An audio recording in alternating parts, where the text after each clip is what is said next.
गांव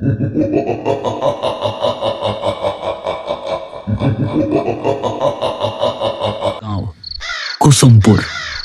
चारों तरफ खेत, टूटी कच्ची सड़कें और रात होते ही ऐसा सन्नाटा कि जैसे हर चीज किसी डरावनी शक्ति के अधीन हो।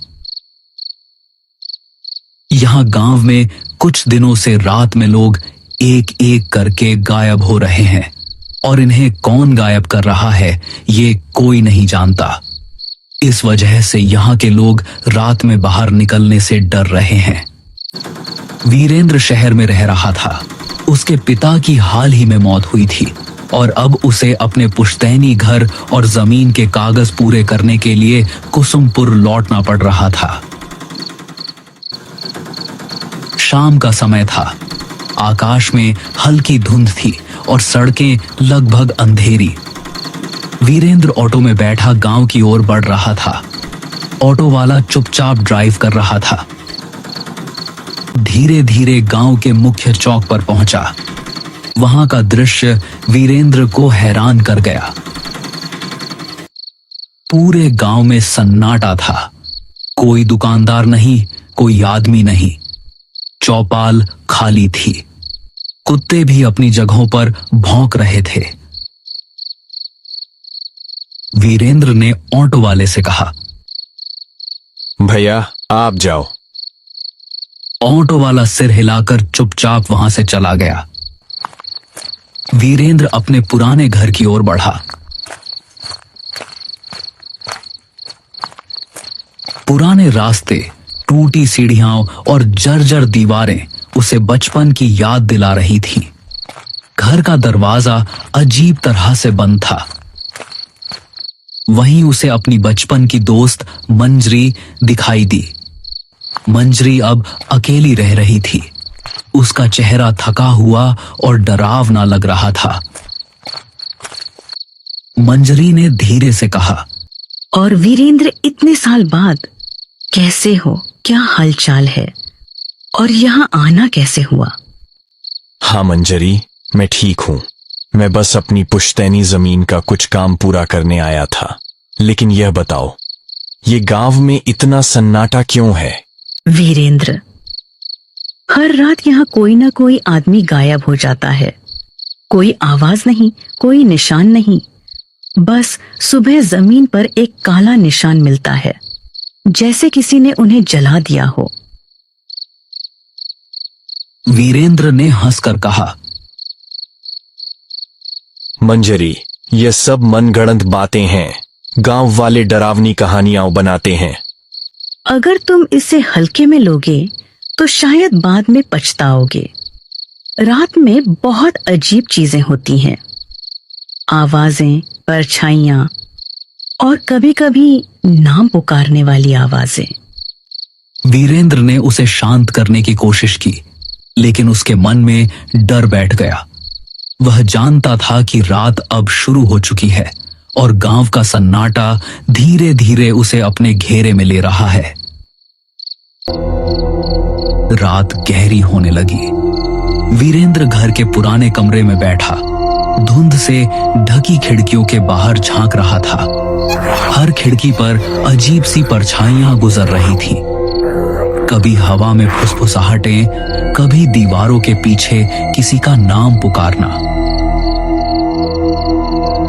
वीरेंद्र ने सोचा, यह सब अजीब है, लेकिन उसके पास समय कम था। वो डरते डरते सोया। अगले दिन जमीन और घर के कागज कंप्लीट करने थे। वो धीरे धीरे गांव की गलियों में घूमना शुरू करता है। वहां हर घर का दरवाजा जल्दी बंद होता है। कोई बाहर नहीं दिखता। चौपाल बिल्कुल खाली। कुत्ते भी अजीब तरह से घूर रहे थे।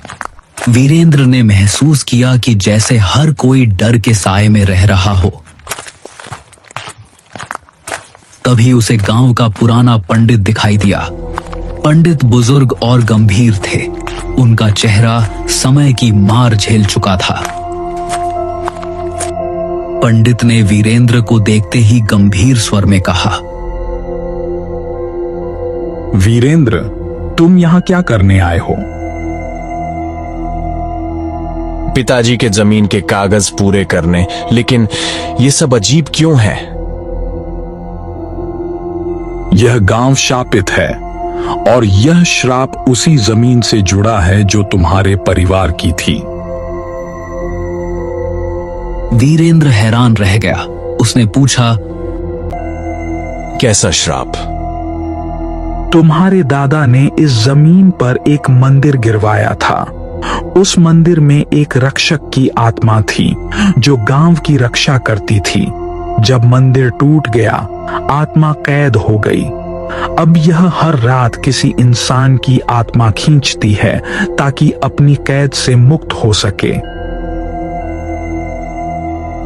वीरेंद्र ने पंडित की बातों को बड़ी गौर से सुना, लेकिन उसके भीतर डर बैठ चुका था। वीरेंद्र ने पंडित की बातों को सोचते हुए रात बिताई। आसपास के धुंध और आवाजें उसे लगातार परेशान कर रही थीं।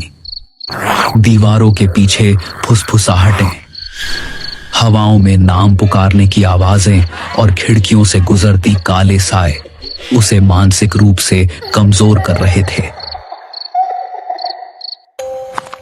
अगले दिन वीरेंद्र ने तय किया कि वह उस जगह जाएगा जहां मंदिर था। उसे जानना था कि क्या सच में यह श्राप उसके परिवार की गलती का परिणाम है।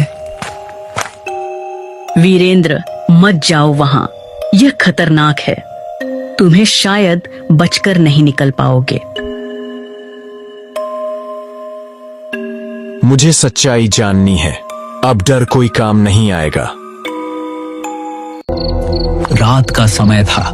पूरा गांव वीरेंद्र को रोकने की कोशिश कर रहा था, लेकिन वीरेंद्र ने हिम्मत दिखाते हुए आगे बढ़ना तय किया।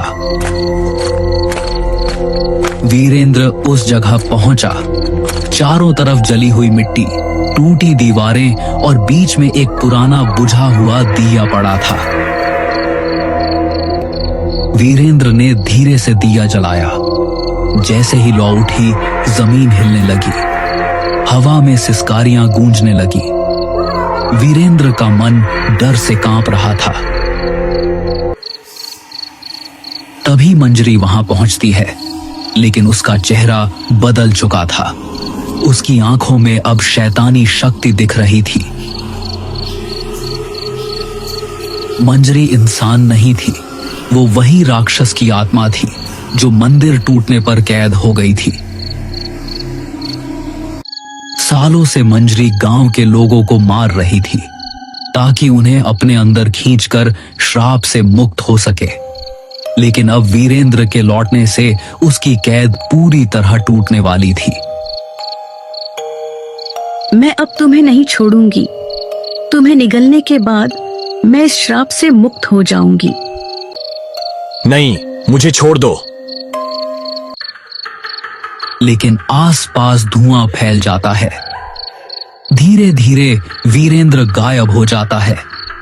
गांव में अब केवल सन्नाटा और हवा में हल्की सिसकारियां रह जाती हैं। सुबह गांव में अफवाह फैलती है।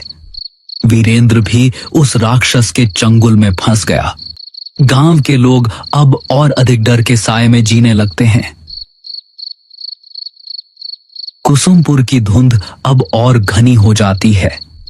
सड़कें, पेड़, खेत और पुराना घर, सब कुछ जैसे वीरेंद्र की कमी को महसूस कर रहा हो। मंजरी अब पूरी तरह शक्ति में गांव में घूमती है। हर रात वह नए शिकार ढूंढती है और कोई नहीं जानता कि अगली रात किसका साया दीवारों पर रह जाए।